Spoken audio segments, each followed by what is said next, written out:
Hey everyone, this is LYS from Laddering Your Success, and you're listening to the LYS Podcast. Good afternoon, ladies and gentlemen, boys and girls all over the world. Welcome all to another episode of Edu Steps powered by Laddering Your Success. As always, I'm your good friend LYS here on this wonderful Sunday. Hope you're having a great Sunday. Festus, how you doing today, bud? Except for these allergies, I'm doing great, man. And that's sorry, man. I'm struggling because I'm like, should I take the allergy medicine? I know it's gonna put me asleep. Drowsy. But otherwise I'm doing great, man. Good, awesome. I'm glad to hear it, man. Hope you get through them allergies. I can only imagine. I'm fortunate enough to not been hit with the allergy bug yet, man, and I don't want it, man, because I know how it gets. I've seen a lot of people deal with that, man. We also got the doctor, Dr. Jamar Crawford. How you doing today? I'm doing all right. Just happy to be here with you guys. Happy to be back. I missed last weekend, so happy to join this conversation today. As always, me and Crawford started a boxing class. Out there getting our butt whooped. Abs on fire. I haven't been able to do the abs because I cramp up every time we get started. So she just looks at me. She just goes, you fine. You tried. Just go ahead and lay down till your abs come back. You know, that's to me, that's the worst part, where it's like, is it dehydration? Is it they're not worked out enough, you know? Oh, they're not worked out. You know, we was talking. We were talking, and it was just like, it's so much harder. You know, I used to be like, summertime, I can just do a couple things and the weights, it melts off. Excuse me, I had water. The weight just melts out, but now it's not as easy. I'm like, man, this is rough. This is rough sledding, man. So yeah. Man, for me, I told the coach the other day, when we get to the ab part, I'll be like, yes, because everything else to me be hard. Everything else be hard. When we get to the ab part, I'll be like, oh, that's Kool-Aid for me. But everything else, I'll be out there struggling. And it's interesting because Sharaki be doing this thing on all the other stuff. And get to the abs. Like, I get to abs. I get to abs. I'm like, yes. You know, something I can do. That cobra stretch the whole time. How you know? That's exactly what I've been doing, the cobra stretch, baby. I've been doing the cobra stretch, man. That's it. I just do the cobra stretch. Gotta get it elongated. Gotta get it length. I gotta lengthen it, man. Oh man. Well, like Mr. said, man, we have a really great topic that we're going to be talking about today. And it all stemmed from a really good conversation I had yesterday with some good friends. And we were just talking about, you know, all the things parents try to do for their kids, or all the things they plan to do for their kids. And one of the things that one of the parents said was, you know, you can do all these things and it doesn't necessarily ensure success for that child, right? And we can go a little bit deeper and determine what success is, because I think success is different things to different people. But what we're going to be talking about today is that, can you truly ensure success for your child, right? So, you know, are we really, can we do everything in our power? What are all the things we can do in our power to truly ensure success for our child? And what does that success look like, right? So real quick, what I want to do is I just want to go down a list of some things that I kind of thought about in preparing for this, and then we can open it up and talk about other things we may have missed, and then we can answer that question: can you truly ensure that success for your child, right? And so these are just the things that a lot of statistics and a lot of data has shown to be really, really important for increasing the likelihood of success for a child, right? First one, parental involvement. Research has consistently shown that parental involvement plays a crucial role in a child's success. According to a study, students with involved parents are more likely to have higher grades, better attendance, increased motivation, and a positive attitude towards learning. That's one. Two, early childhood education. High quality early childhood education has a significant impact on a child's long-term success. The high school Perry preschool study found that individuals who received high quality early education were more likely to graduate from high school, earn higher wages, and experience lower rates of crime and incarceration. Academic support and encouragement. This is 3. Providing academic support and fostering a positive learning environment at home greatly contribute to a child's success. According to a study published in Child Development, parental involvement in homework and academic support significantly predicted children's academic achievement. 4. Emotional support and well-being. Nurturing a child's emotional well-being is essential for their overall success. The Collaborative for Academic, Social, and Emotional Learning states that social emotional skills contribute to positive outcomes, including improved academic performance, higher graduation rates, and reduced behavioral problems. 5. Access to quality education. Access to quality education, including effective teachers, rigorous curriculum, and supportive school environments, is crucial for a child's success. The Organization for Economic Cooperation and Development found that students who attend schools with well-prepared and motivated teachers tend to achieve higher scores in assessments. 6. Building a growth mindset. Developing a growth mindset in children where they believe their abilities can be developed through effort and perseverance has a significant impact on their success. A study by Stanford University researcher Carol Dweck found that students with a growth mindset achieve better academic outcomes and are more resilient in the face of challenges. Now, while these statistics provide evidence of effective methods, it's important to remember that every child is unique and success can be influenced by a combination of factors. A holistic approach that considers the individual child's needs, strengths, and interests is crucial for their overall development and success, okay? So one of the 3, and I also wrote down 3 things that kind of are in line with the 6 I read before. One of them was community. I think that community is super, super important. A sense of ownership for children, a sense of community is key. Along with the parental involvement or the emotional support is trauma, right? How much trauma it has that child experience, that has a lot to do with it.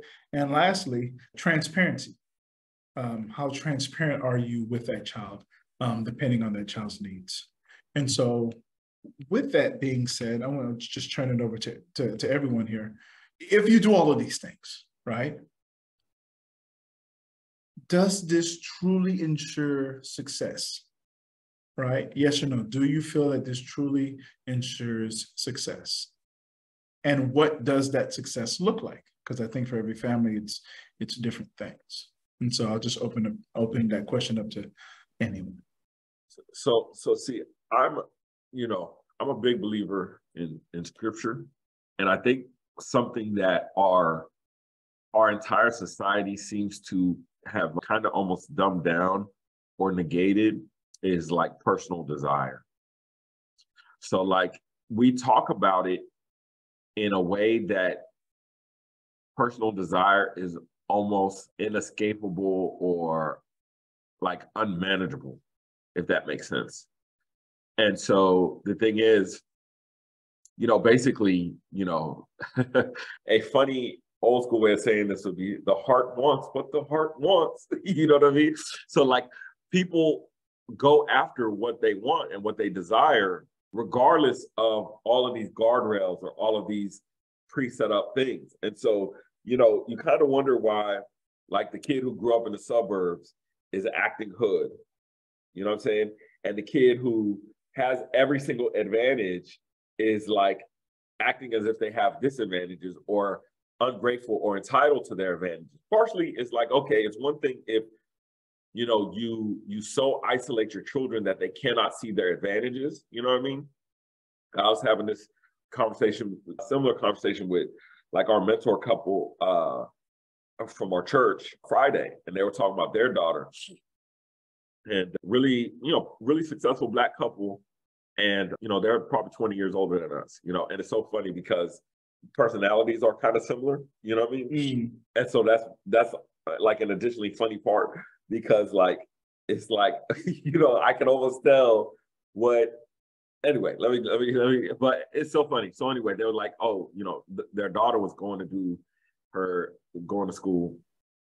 Long story short, drop her, different city, different place, whatever, drop her off at school. And it's like, it's very hood, because most colleges are in hoods.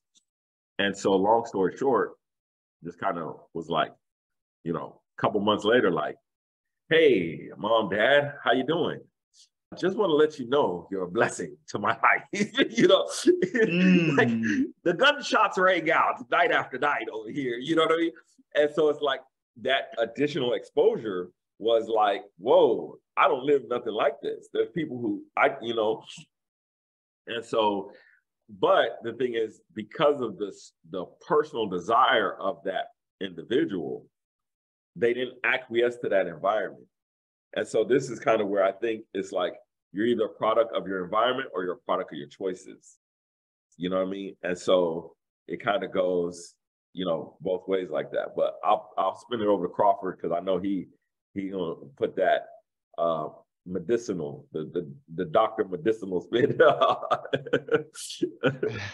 Nah, my thought was just very minimal. I think that we can do our best to ensure a pathway to success, but we cannot make the child follow that pathway. And that's essentially what Physis is saying, when he's talking about being a product of your environment and being a product of your choices. So the parents or the other persons in the lives, the school teachers, other supportive family members, we can have all those systems in place to ensure a pathway for the child or the student.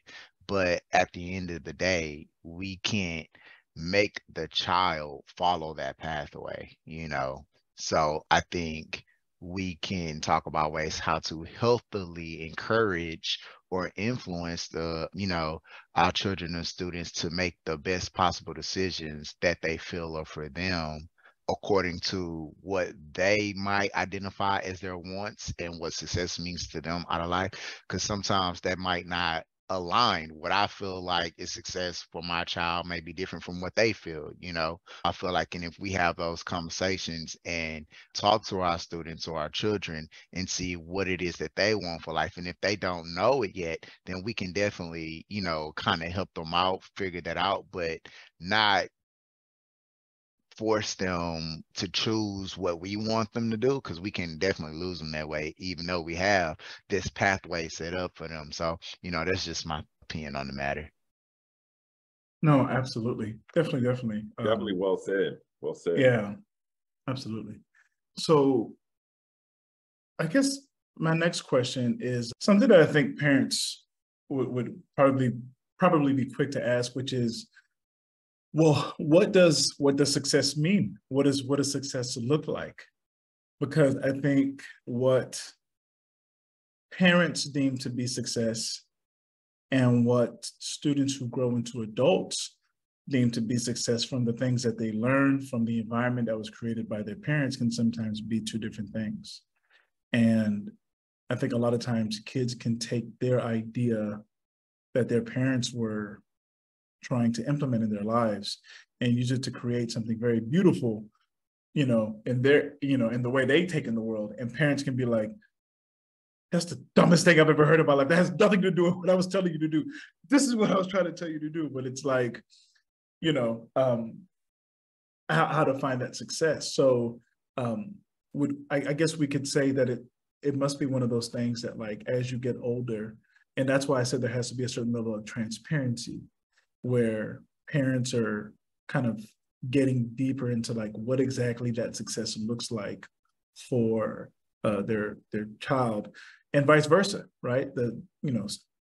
Students are telling their parents, based off of everything I've given to you, based off of everything I've poured into you, what do you want? What would a good outcome look like, right? You guys want to speak to that a little bit? Yeah, go first, Crawford. Yeah, I'll say that. Man, to me, what comes to my mind is, this story is old now, but the John Morant situation, as it's not old. That's fresh. That's fresh. But how he is potentially successful basketball player with making and we associate his success with the amount of money that he's worth in the NBA and some poor choices that he made. And, just really thinking about the situation, I don't agree with the actions that he did, but I definitely understand the situation, because you have a young 20-something-year-old man who just came into possession of $200 million, right? Or is worth about 200, however much the exact number is, but in the $200 million range. And us as older people in the world is expecting this person to act as if they know how to act and portray themselves in this situation when they do not. And so that makes a lot of sense to me, because when you start to go back and see how he carried himself on social media before, just even as a teenager, it was exactly the same. And so we have the expectation of taking this young man and giving him $200 million and expecting him now to just change and have this type of, no, it doesn't work like that, right? Yeah. So if these certain things were not instilled in him from youth, or if he was doing certain things from youth, he's obviously going to do it now. And when we have a problem with the issue, with the way it looks, okay, we're quick to judge. And like we're talking about, like, oh, he's dumb, like, what is he doing? He's messing up. Well, he's young. That's what he's been doing from youth, the same type of posts and things he's been doing, same kind of language or whatever the case, that's not the best look for a public image, he's doing now. And we're crucifying him and criticizing him. And it's like, yo, this is a young man that is given $200 million. He's not going to make all the right decisions just because he now has all this money, right? That's going to take time. And so when I look at that, thinking about these situations, it's like, he has this great pathway. He's in the NBA. He has it all. The world is his if he just behaves the correct way, right?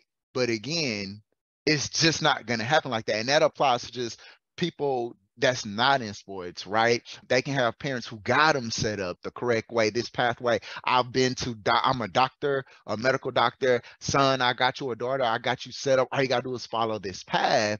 But if there's things going on from youth that probably not catching on, maybe we have these high expectations of them, but their way of side relief are going out, hanging out with their friends, and we don't know what those knuckleheads are doing, right? And then we realize it too late and things of that nature. So that's kind of like what just came to my mind. We was talking about the situation, and how do we have these conversations with the individuals to kind of see and pull back and be like, okay, these are the consequences of your actions, and this is why, instead of crucifying the person. You know what I mean?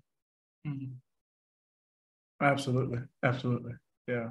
That's a really, really good example of, I was also thinking about Zion, because he's also another player who recently went into some of that stuff. And the good thing, he actually did an interview talking about exactly what you said, and it really helped me even understand, because he was like, yo, they just gave me all this money.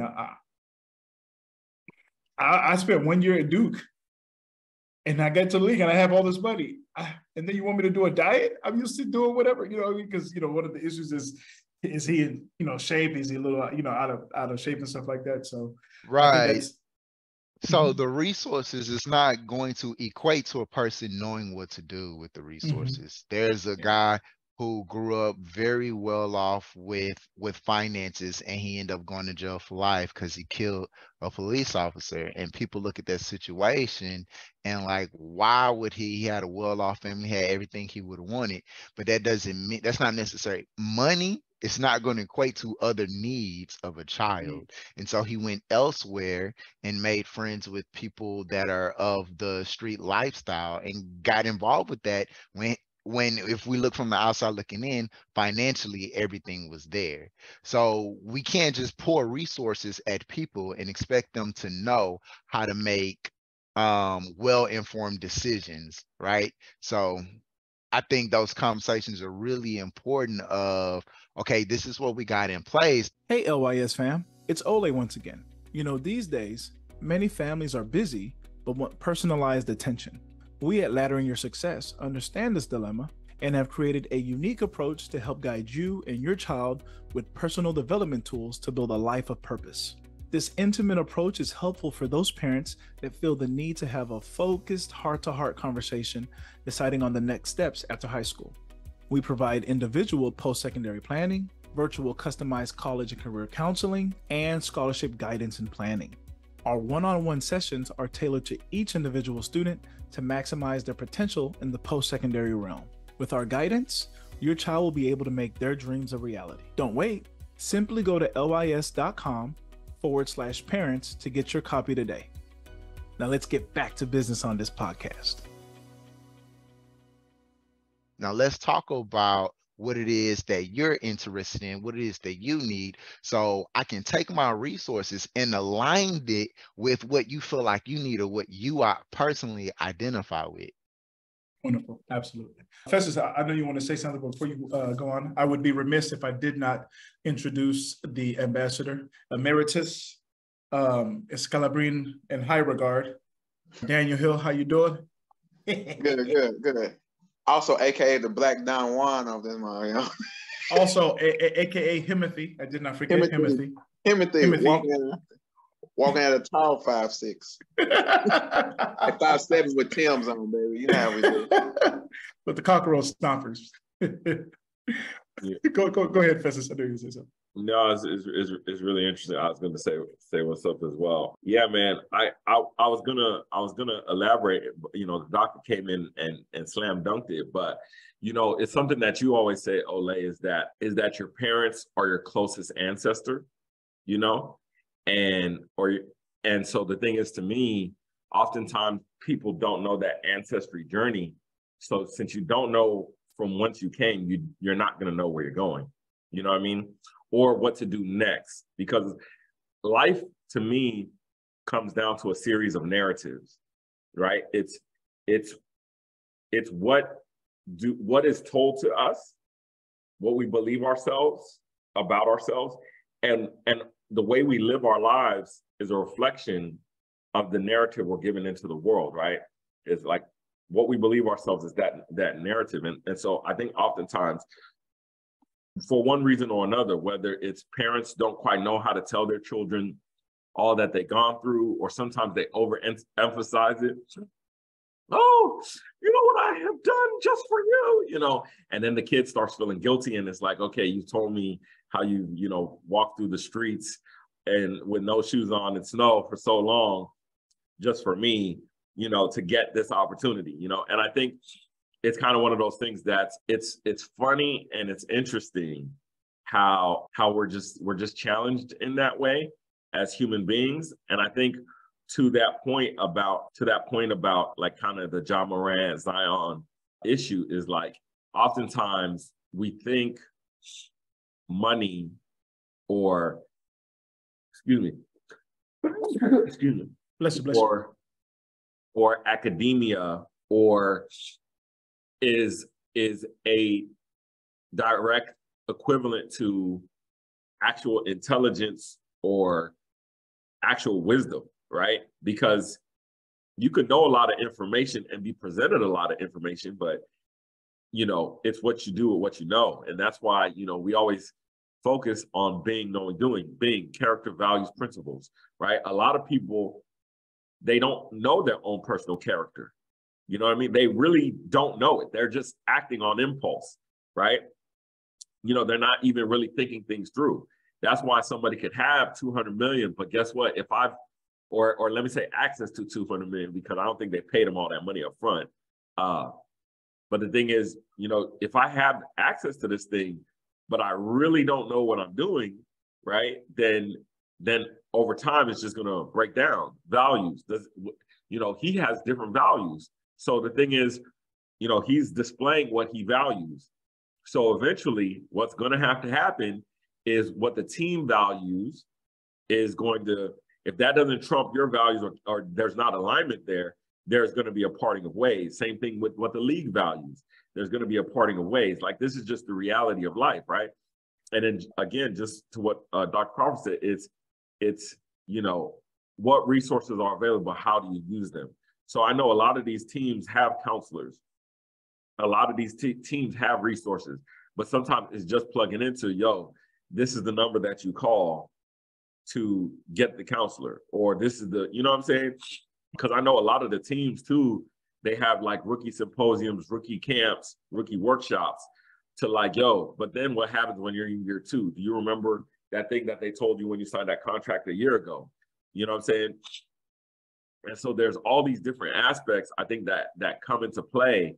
And when you think about like a homeschool child or just a child that does not have these athletic gifts or something that really puts the spotlight on them, where a lot of people are rule breaking for them anyway, just because of them, you know, I think there has to be a real big emphasis on, like, just like we were talking about earlier, that journey from, hey, as a parent, this is what I've been through. Now the reality is you are kind of your own person in the world, and I'm sending you out in the world. And so you have to decide, okay, what's next for you? And again, I'm setting the environment to help make that happen, but it's your choice ultimately based off what you do. I know, and we got some Facebook comments. I'm going to try to get those comments. I think D Hill or Crawford, if you want to go real quick, and let me try to get those comments. Yeah. Real quick before you go, just in case you're just joining us, folks, we're talking about ensuring success for your student. If you do everything, right? If you do all the things that the books say, all the things that, you know, we believe that ensure success for your child, does that actually guarantee success for your child, for your student? Real quick before you guys go, I wanted to mention something. If you look at be, know, do, it's like 3 circles, right? Got a circle here, be, know, and do. And as Festus was talking, I was reminded of like kids themselves. And, you know, you think about the 7 different aspects that we deal with here at LYS and how every child is different. And so when we talk about these different things that lead to success for your child, some of your kids are going to need more of this particular feature. Some of them are going to need a little bit more of these 2 down here, or some of these other types of love, affection, or some of these other types of inputs for your child. And I think that's a very powerful point that we always have to remember, that, you know, no 2 people are the same, you know, even twins, you know, they're different, right? I just wanted to say that someone else wanted to. Most of got the Facebook comments. Bola says, parents can only provide the environment and guidance that help the child make the best decision. After a particular age, we cannot tell them what to do. We continue to advise or give advice, but what gives them fulfillment may not be what we plan or want. And then she says, wisdom is passed down, then mixed with personal experience and lessons learned. Parents should share with their children their journey, viewpoint, and counsel, and allow them to synthesize it into their own lives. So absolutely. Thank you for that. Thank you. Fire comment, fire. And she actually mentioned one of my notes here, because one of the things I put was, after high school, it was actually a point that you said originally, Festus, college or after high school is usually if there was an increase on the testing of all of the lessons you learned as a child, it's going to be right after high school, because there's a certain level of independence. And so basically you've taken everything that you've amassed over those last 18 years, and you're now going into the real world, and you're now applying them, right, into several different situations. You're using them to create social circles. As we talk transitional relationships, personal relationships, and things like that, you're starting to learn, and you're starting to kind of like Bola said, take that wisdom and synthesize it and use your own personal experience to create your own narrative.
So I think that's super, super key. One other thing I wanted to say, we talked about money quite a bit here, when we read over those important things that, you know, we talked about some things that are very, very important, like that we said, you know, all kids need to have. Money was not listed there. We said parental involvement, early childhood education, academic support and encouragement, emotional support, access to quality education, building a growth mindset, community, right?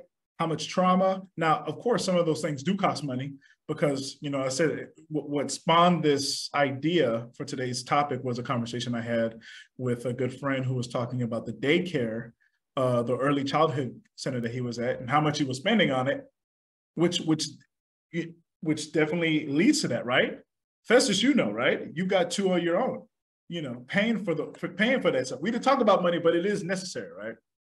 It's a component, but you know, one of my pastors taught me money is minted energy. Mm-hmm. Ooh, that's a bar.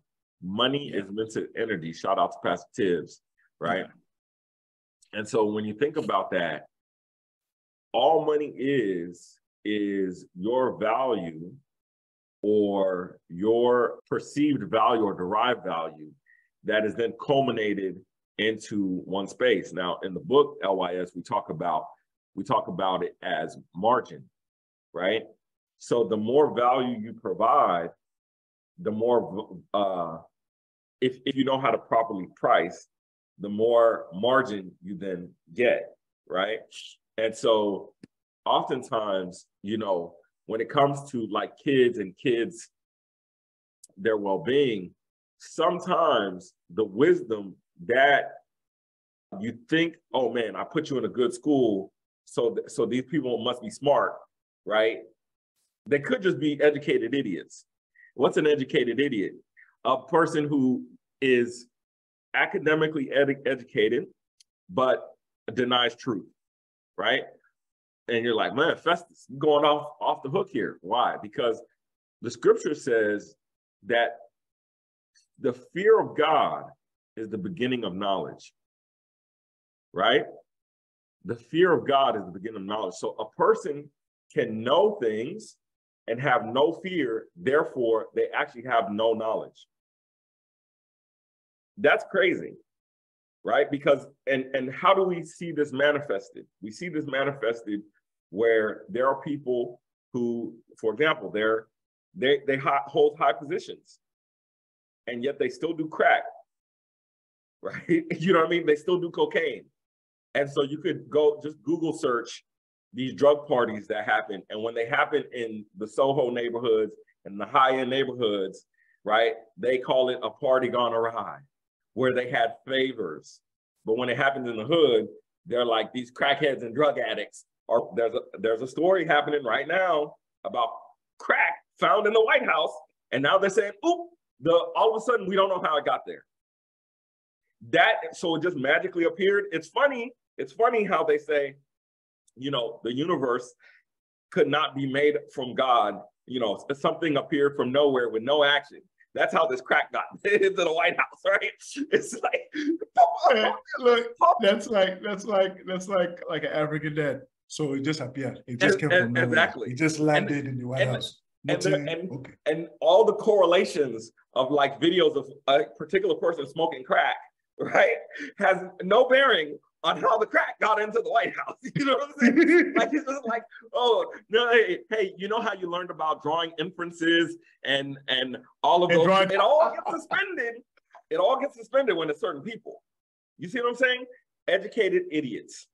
And so the thing is, parents, you got to be careful, right? Because as a homeschooling parent or a parent who's saying, yo, I'm going to spend this money to try to make sure my kids in the best environment, you don't really know. So this is where you have to watch for that being, knowing, doing, the character, values, and principles of those you're entrusting your kids with, right? And you can't just presuppose it based off of they say they're Christian or they say they're this, because we see what happened in, you know, all these Catholic molestations that took place and all of the stories that came out of that. So it's not just like, oh, because I put them in a church group, everything's fine and dandy, right? Or I put them in a mosque, everything's fine and dandy.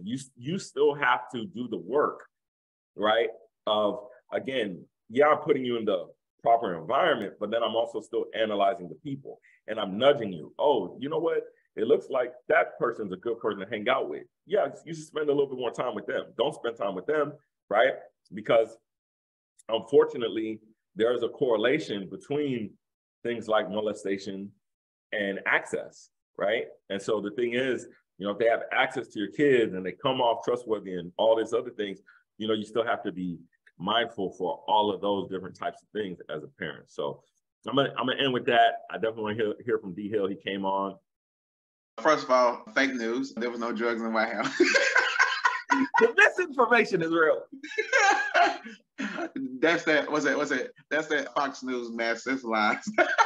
No, but hey, what you said is facts, man. It's so interesting what you said when it came to about schooling. When my brother went, because when I was young, I went to a private school. When my brother went, all the people there were focused on going to college. But when I went, the attendance would roll, so whoever could pay could come. So all the kids that were kicked out of all other schools could come to private school. And then like I said, I was in class with people who were like 2 years older than me, a year older than me. Them ones out there trying to smoke cigarettes outside, do all this stuff, man. I was in trouble. So like you said, it don't matter, man, about the school and where they go. It's about the person. And I was going to say also, about the environment around, because just because it looks like it's a good area doesn't mean it's actually a good area, bro. It could be some savage stuff going on. And something I was going to talk about earlier is how y'all say, like parents teach a lot, but then parents also kind of like hinder kids a lot too. Like, I know you're supposed to watch kids, make them not do certain things, go certain places, but some kids, man, when they get to college, they do not know about real life. Because, man, when I got to college, you know, I used to go with my friend to college, kick with him, and I used to watch people, and my mom always made sure, like, I saw both sides of the world, you know what I'm saying, good and bad, you know what I'm saying, so I can see, man, I got to college, these kids on scholarships, bro. These kids once they got some freedom, bro, they went to class for 1 week. And then was shocked when they was put on a probationary. What was it called? What's it called? Academic probation. I'm looking at him, fool. You went for 1 week. What you doing? He says, okay. Next semester, I'm on focus. Bro, he went about 3 days. And then he kicked out of school. Bunch of them. I was like, bro, y'all tripping. It's like you can teach them, but if you don't really like show them like, because once you leave the house, and you see what the world has to offer, you can be like the prodigal son, bro, and just tear up everything, mess up your whole life, and have to come struggling back home, bro. You know what I'm saying? So but when we was younger, man, I remember Mr. JC used to take us to the courthouse and make us watch what happened if you do wrong. Hey, you do wrong, watch this. Man, we started seeing people walk there behind them things. I was like, no, I don't want to do that, bro.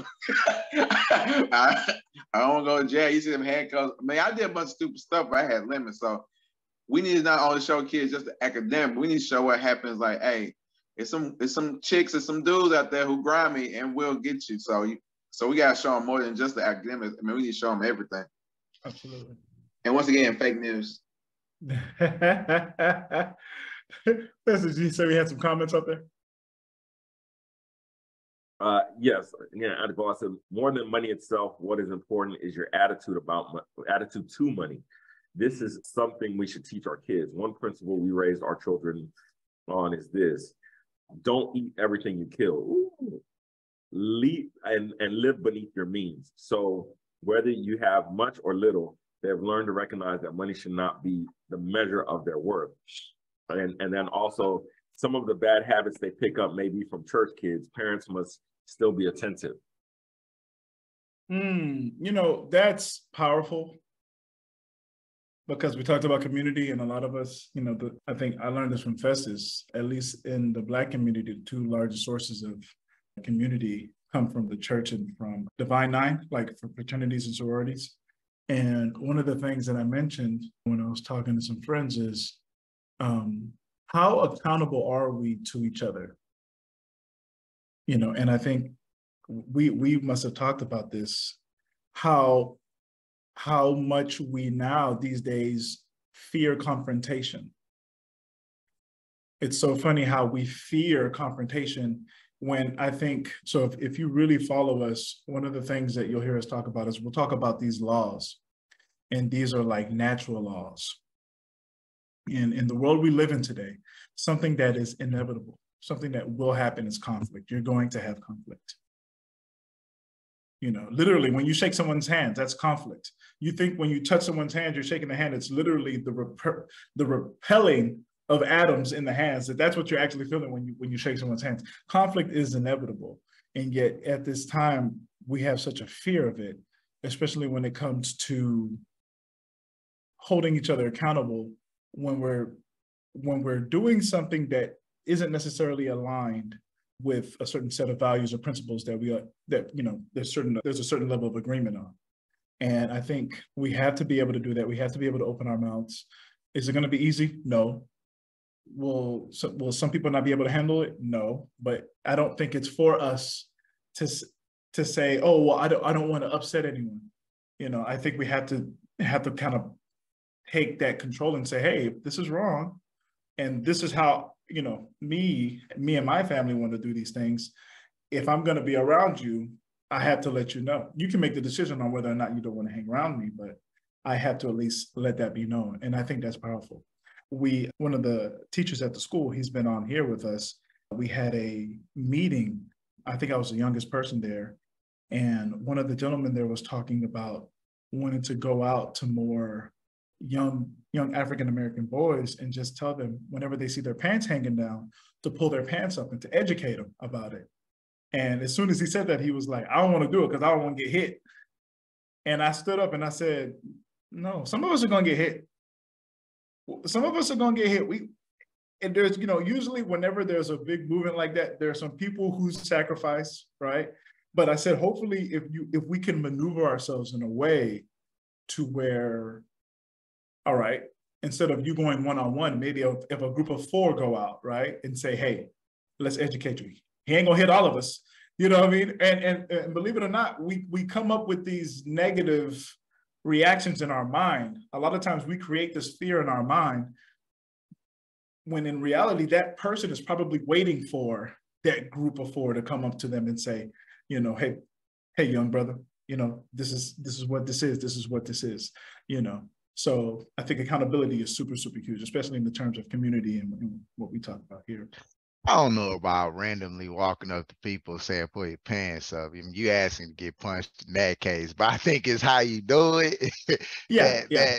That's the you know, well, I mean, in all honesty, let me educate you, little brother. In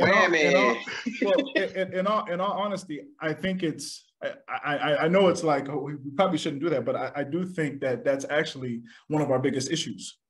When you really look at it, I think it's a very, very super issue. Is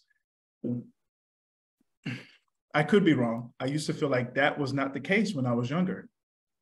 Well, no, I'm not. I don't think you could go and you could have that conversation. You could say, hey, I feel like these days, especially, you know, young men they have so much pain. They have so much trauma that they don't know how to properly deal with, that when you do try to have that conversation, it's like, you know, I just feel a real big disconnect. I don't think it's a bad idea at all. I just think that, to be honest with you, just addressing something head on like that with a complete stranger is your message can be missed. Even if it's a good message, I feel like it's about building a rapport first. Even if it's like, you know, just walking up to a person and saying, hey, your pants are sagging, and start going into it, they're gonna miss your message. And I feel like it's about making a connection first. And then once that person has let their defense down a little bit, then you can kind of go into that realm of trying to look out for the person so that they can receive whatever message that you're giving them. And then, like you said, I agree with you 100%. After you share your message, it's up to them to apply it or not. But I was just saying a joke, just about, just walking up to people and taking them a shirt. I'm like, yeah, you asked to get punched in the face. I was just messing with you though. No, I think that point is very, very well taken. And I know most of the time we have, you know, parents, young adults listening to us on the podcast. And I think this is the thing, is that, like, you know, as you're improving in life, you guys have to make a decision, right, of where you're going to get back to and not wait. I think that's a big issue, right? Because, and why do I say this? I'll give another, you know, me, I'm always tying in stories. Had a coworker friend who son getting in trouble. She, don't really know what to do. Whoop-de-woo. Long story short, fast forward, drugs were found in the house by the younger sibling. And then it was like, okay, don't know what to do, kick him out, kind of that conversation. Long story short, about 2 months later, he was killed, right? Mm. And so, the thing is like, I wonder if an intervention, like, I never talked to the young man, but I wonder if an intervention of like, watch yourself, what that would have done. You know what I'm saying? Because, and we've even seen it in our life experience where certain friends, brothers, younger brothers, that we was all knuckleheads and doing knucklehead stuff, but they took it to another degree.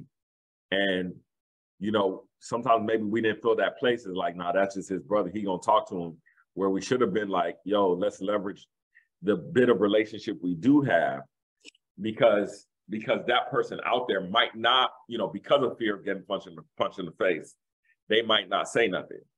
But then it turns out like, okay, now you got 20 years in prison because we as friends felt too far back to say something. And so, I think it's one of those things as a friend and just as people in general is like, you're part of a community and then there's wider parts to your community. And we should not be so afraid of like addressing those wider parts of our community to be like, oh, your brother's having a problem, or your sister's having, let me holler at them real quick. If you want me to, or if they want me to, you know what I'm saying? Let me send them a text, hey, you willing to talk? Because even though our relationship might be with person A, person B or C or D in their life might need a little advice. And there's a little bit enough of a rapport to where it's like, okay, we can have that conversation versus the random on the street, right? Because that random person on the street is related to somebody. You know what I mean? And oftentimes, and I think part of it is because of the division that's in our society right now. We don't think of like that person as my neighbor. That's where, Jesus comes in with the story of the Good Samaritan. Like, the Pharisee was like, oh, who's my neighbor? Right? Like that question of like, who should I be accountable to? You know what I mean? Who should I intervene? Whose life should I intervene in? You know what I mean? And so some people, it's not that they're that bad off to where it's like, man, I was beat up and downtrodden, so get involved. Some people, it's like, I've been beat up by life. And that's the hard part, is like a lot of people who have been beat up by life don't quite notice like when relief is coming. Like a lot of people think, oh no, it's just you're judging me. Mm-hmm.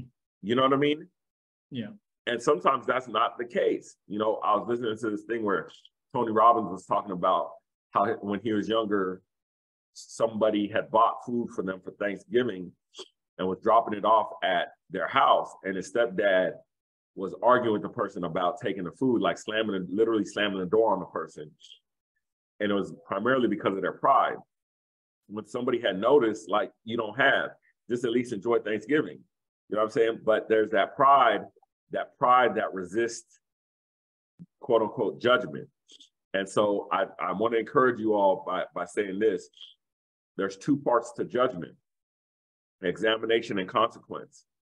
If somebody's examining what you do and trying to encourage you to do better, that's not necessarily them giving you a consequence. And oftentimes we're so afraid of the consequence that person is we perceive that the person is going to bestow on us, that we don't take that examination and utilize it to the best of our ability. That's a word right there, man. That is a word. That's a word. Awesome conversation.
what I want to do right now is, do we have any other Facebook comments? Anything out there on Facebook?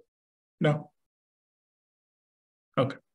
So I want to quickly talk about, so one of the things we were talking about when we talked about what does determine success for a child is education and schooling. And if you're just hearing this, what brought up this conversation was a really good conversation I had yesterday. And I was talking to a good friend who has 2 kids, and he was really considering homeschooling. And I know that homeschooling is a option that has been growing, and it continues to grow. And so what I want to do right now is just take a quick turn, because this is part of our conversation today, into homeschooling. Now, before I get into that, I remember yesterday, one of the things that I said was, kids, if you go to public school, charter schools and things like that, you're spending about 8 hours in school. So that's about, that's 1/3 of your day. So, most of these kids who go to, charter school, public school, they spend more time in school than they actually do sleeping. Because, if I took an average of the amount of sleep students got in my class, it was very, very low. These kids are either on their phones or they're playing games. So they spend more time in school than they do sleeping. They see teachers more, in some cases, they see their teachers more than they do their own parents. And so just want to delve quickly into some facts that I was able to find on homeschooling, and wanted to discuss it a little bit further with the little time we have left today. So, number of homeschool students. According to the National Center for Education Statistics, in the US, the number of homeschool students has been steadily increasing. In the latest data available from the 2019-2020 academic year, there were 3.3 of the total school-age population, around 1.7 million students being homeschooled. So about 1.7 million kids being homeschooled. This was from 2020, about 3 years ago. So I would assume it's probably closer to 2 million right now. Just guessing. Growth of homeschooling. Homeschooling has experienced significant growth over the years. The NCES reports that the percentage of homeschooled students has more than doubled from 1.7 in 1999 to 3.3 in 2016. This indicates a growing trend in families choosing homeschooling as an alternative to traditional schooling. Reasons for homeschooling. There are several reasons why families choose homeschooling for their children.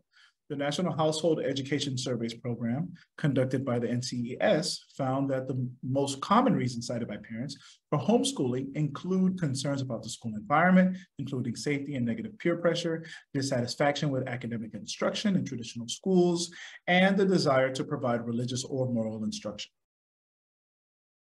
That's a key one, all right? Motivations for homeschooling. The motivations behind homeschooling vary among families. The NHES survey revealed that the top 3 reasons parents chose homeschooling were to provide religious or moral instruction, 64%, concern about the school environment, 39%, and dissatisfaction with academic instruction, 33%. Other reasons included customization of the curriculum to meet the child's needs, family reasons, and a desire for non-traditional teaching methods. Academic performance. Research studies have examined the academic performance of homeschooled students. A comprehensive study published in the Journal of School Choice analyzed the results of 15 different research studies and concluded that homeschoolers, on average, outperformed their traditionally schooled peers on various academic measures, including standardized test scores and college admission rates. Post-homeschooling outcomes. Another study published in the Journal of College Admission found that homeschooled students had higher college acceptance rates and performed equally well or better than their traditionally schooled counterparts in terms of college GPA and retention rates. Okay, it's important to note that homeschooling regulations and requirements can vary across different countries and states within the United States. The decision to homeschool should be based on careful consideration of individual circumstances and the educational needs of the child. So, I mean, some really interesting things there when it comes to homeschooling. Part of the reason why I mentioned that was because that conversation that we had yesterday, he was sending his kids, my friend I was talking to, he was sending his kids to some pretty decent schools. And he noticed that the way that the teachers and the admin would question him about certain behaviors with the child almost seemed like it was a gotcha, almost seemed like they were just trying to document to protect themselves. It seemed very systematic, which it is. And so he was asking me questions, and I was just like, I'll give you an example. They called him and they said that his son hit another student. Now, if you're a parent out there listening to this, I know my parents, this is usually what happened. If someone calls you from the school and they say, hey, your child hit someone, first question should be, well, what did the other student do? What they do, yeah. What they do? My child just don't go around hitting people for no reason. What did they do? And so when the son came, he asked, he said, what happened? And he said, well, this student bit me. And so he called, the parent called, and he said, did you know that that other student bit my child?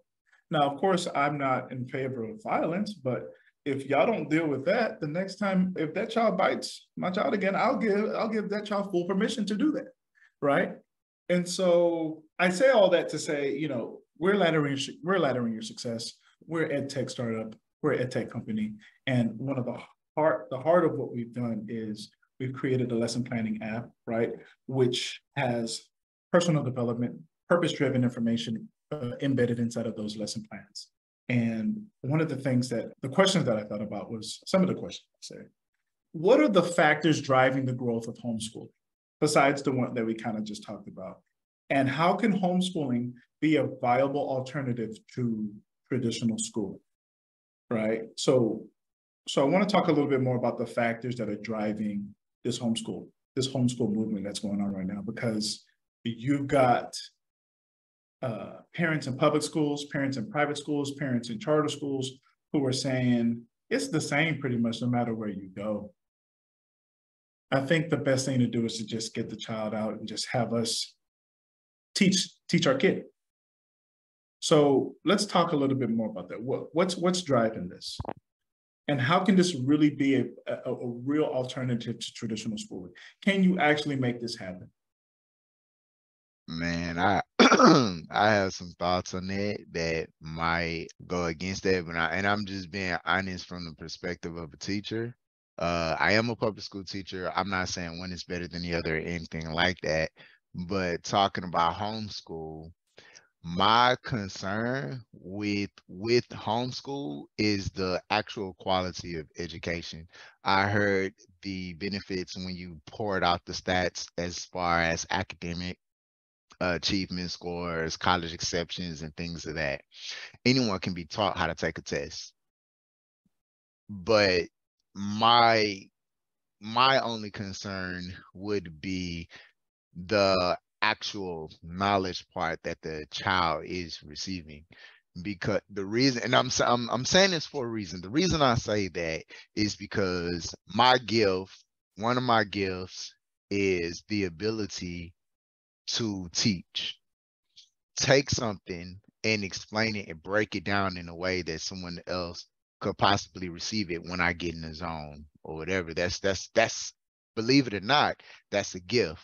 There's a reason why mathematicians don't make the best math teachers. Scientists don't make the best science teachers, and things of that nature. And so when I think about us being parents and we're educating, I know us as parents, we want the best for our child. We're going to do the best. But if I'm not let's say I know how to do the work and I'm just teaching my child how to do the work, that's not the same as showing the child how this information is related to the other things, to where we can access this knowledge and use it to problem solve. So there's many connections in how this thing works. And when I'm having conversations just with other regular human beings, and let's say we're talking about math, if I use math for example, in many conversations that I'm having, many adults, even though they know how to solve the math, they don't know why, right? So what that's telling me is, and what you're teaching your child is how to do the math, but they're not making the connections on why do I need to learn this, right? And again, I'm not saying this is perfect in private school. I'm not saying this is perfect in public school. I'm just addressing my possible concern with homeschool, because of understanding the innuendos of those particular concepts, whatever it may be. And so, like, I would ask an adult a simple, easy question. What is the rule to multiplying by 10? The answer I get from every single person is you put a 0 at the end. And I say, that's interesting. Because if I give them an example, I say, okay, what is 10 times 12? What will they say, guys? 120. 120. And they would say that's easy. You just put a 0 at the end. I say, interesting. If I say, what is 10 times 1 and 2/10? What do you think they tell me? 10 times 1 and 2/10? Yes. They would say 1.2. And that's, well, they'll put the 0 at the end and say 1.2, and that will be like incorrect, right? Because and this is like something very small, because we're teaching, oh, you just put the 0 at the end, when that's not the case. When you multiply by 10, all digits move one place value to the left. It's a place value system because we have a base 10 number system. So everything is times 10, times 10, times 10 as the place values goes on. But the point that I'm trying to get to, I'm trying to give you guys a math lesson, but the point that I'm trying to get to, that's an important concept that's connected to all of the math concepts that they need to learn moving forward, all the way up to college algebra. And if they don't understand that in the 3rd, 4th, or 5th grade, and we're just telling them, oh, put a 0 at the end, put a 0 at the end, when they get to that point where they put the 0 at the end and it's wrong, they have to rearrange their brain. I don't understand why this is wrong. I've been doing this for this long and it's been working, because that's not the real reason why. We're just teaching you a quick way to solve this problem right now and get it right. Same thing with writing, science, social studies, whatever. So that's just my genuine concern. And that's my concern because clearly I'm passionate about teaching. Like, I love what I do. And I'm so passionate about it, and I even argue with other teachers who are teaching it that way, and I say, no, that is not how it's done. Do not set these kids up for failure, because we are not trying to make those connections, because it's easy just to say, do it like this. Sorry, I just got like real passionate, so I stopped. Oh, no worries, brother. No, this is good. Go ahead, Festus. Healthy, I want to pick up. I'm taking some notes right now. Yeah, let me read a Facebook response real quick. So, Antibala, 2 things. I was a K through 12 teacher who homeschooled my kids for part of their schooling. There are curriculums out there that have perfected teaching kids at home. After a certain grade, the students become self-taught. Their curriculum could be as rigorous as their parents choose. The fact that homeschool groups are small helps with acceleration and also interventions. And so I definitely agree that yeah, I think as parents, if you're thinking about pulling your kids from school, the primary thing is do the research, right? And and what is the research? The research is not just, what works for my schedule, right? That's like not the research, right? To just say, well, you're not going there anymore. What works for my schedule? Like, the research is to say, are there small groups near me? Are there, what curriculum am I choosing? Talking with other homeschool people who have homeschooled before to get their feedback, right? Even talking to the teachers where you're leaving from. And I think this goes back to a big point that Ole made previously regarding conflict avoidance, right? Is that some of us, we say, oh, these schools are so bad because of the behaviors that are being displayed. I'm going to avoid the conflict by not even talking to the teachers about, like, hey, look, I'm probably going to homeschool. Okay, tell me what some of the things that you've seen are with my kid. Okay, so then these are things we're gonna discuss, we're gonna talk about, we're gonna implement. Right. So then that way, as they're going to homeschool, like, okay, these are some priority things we need to address, if that is your choice, right? Or the charter school or whatever the other, they have micro schools now. There's so many different environments. And it's crazy because there's a play that these schools are running. I'm just, we love spending facts here. Now, a lot of the public school districts are trying to assign your kids as homeschool within the district so that they will give you the curriculum, but your kid gets counted as being in the district on the books as long as you're turning in the work. And so that's a money play for a lot of these school districts, just letting parents know that, that's still a pretty decent option, because some parents are scared their kids aren't getting what the other kids are getting in the school, but just parents just be aware that that's part of the play. So I'm a fan of school choice personally, right? Because I'm just a fan of freedom. And so in freedom, there's choices, but make the most informed decision that you can make. So I'll turn it back over to you guys. And then I think we need to close out probably another 5 minutes, 10 minutes. Yeah. Cool. I was just taking some notes because this is some really, really, really good stuff. And I just had to say what I was writing as we were talking here. I feel like most teachers who teach these days are in a toxic system where their gifts are squandered and mismanaged. At what cost do these skills outweigh an outdated and mismanaged system based on bureaucracy, political manipulation, management, not leadership, and a laissez-faire approach to the future of our country? It is obvious that the system needs to change, and the most obvious and needed change is equipping teachers with tools, training, and resources to best benefit their child. In my 5 years working at a public school, it took me 5 years to find an actual administrator who had values and principles that I could stand by. Overall, it was not a favorable experience for me. And so based off of what I've seen, and I know I've only seen one school, right?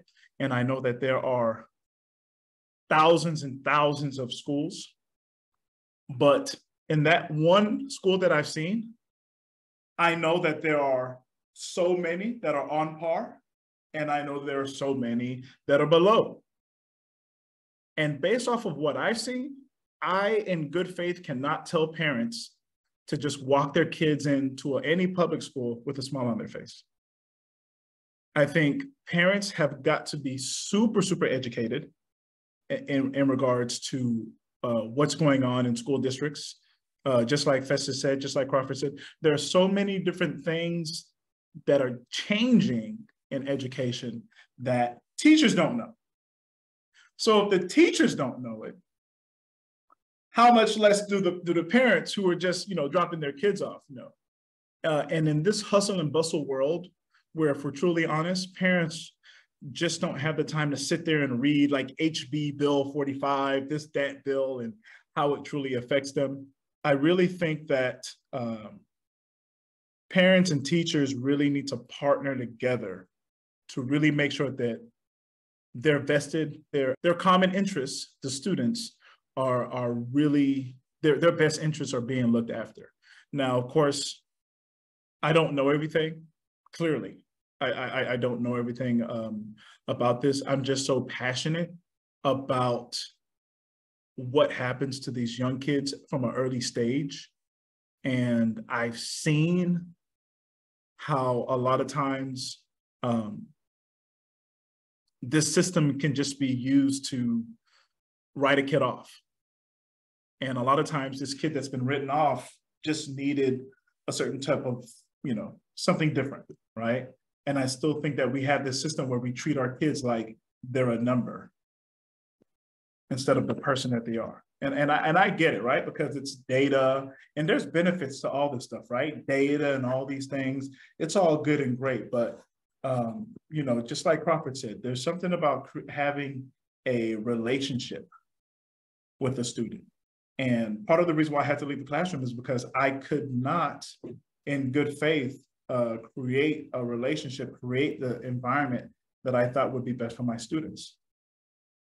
I found myself being more worried about my kids' scores. To be honest, I could care less about their scores. I'll be honest with you. I could care less about their scores. My kid is going to figure out whatever it is they need to learn in due time. I was more worried about getting home safely.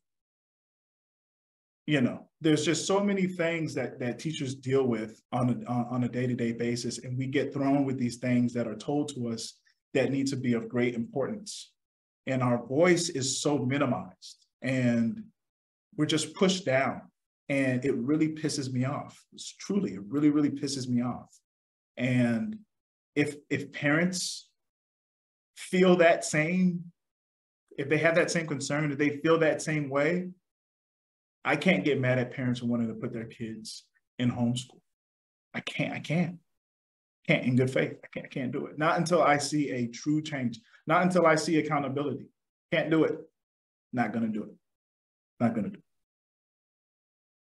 Well, I will say this. That's one of the great things about LYS. We have differences of opinions, and we don't like, oh, you know what? I'm not talking to you anymore because you know what I mean? I'm not talking to you because I differ in opinion. But I do want to say shout out to Auntie Bola for watching the whole way through and for your comments. Thank you so much. She's an amazing, amazing, amazing, amazing woman. I'm telling you, amazing, amazing woman. A nurse, a lawyer, professor, homeschool mom, like a woman of God. You know, she goes through the scripture with you. Like, it's just so much. So definitely, Daniel said he's cutting us off. Well, that's okay. No, I'll drop you. But yeah, so anyway, thank you for watching the whole way through. As always, Andrew Eisner, thank you so much for sharing. Shout out Eisner. Eisner been holding it down, playing offense for us, pushing it out there. Who else? Everybody who shared. George Perez. I see you. Chris Hayes. Joining. Shout out Chris Hayes. Chris, shout out to you, Chris. We appreciate you. And anybody who's listening, watching online, helping us spread the word. We appreciate you guys and gals and people and human beings for helping us move forward. Just continue to hit that follow button, right? And then hit the share button for somebody who you know needs to hear this, right? Because that helps us, right? We've been in the trenches now for a little bit, man, you know what I'm saying? Trench warfare, baby. Yeah, that's definitely trench warfare. And so you guys are helping us as we help others. And so we appreciate you. So with that, are there any closing statements?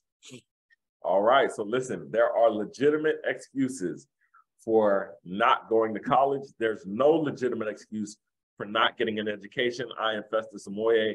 He is Olayinka Sharonke. He is Dr. Jamar Crawford. And the guy who left was the Ambassador Daniel Hill. We'll catch you guys on the next episode. So until then, take a step with LYS. Oh, you still there? Well, thank you so much for listening to the LYS podcast.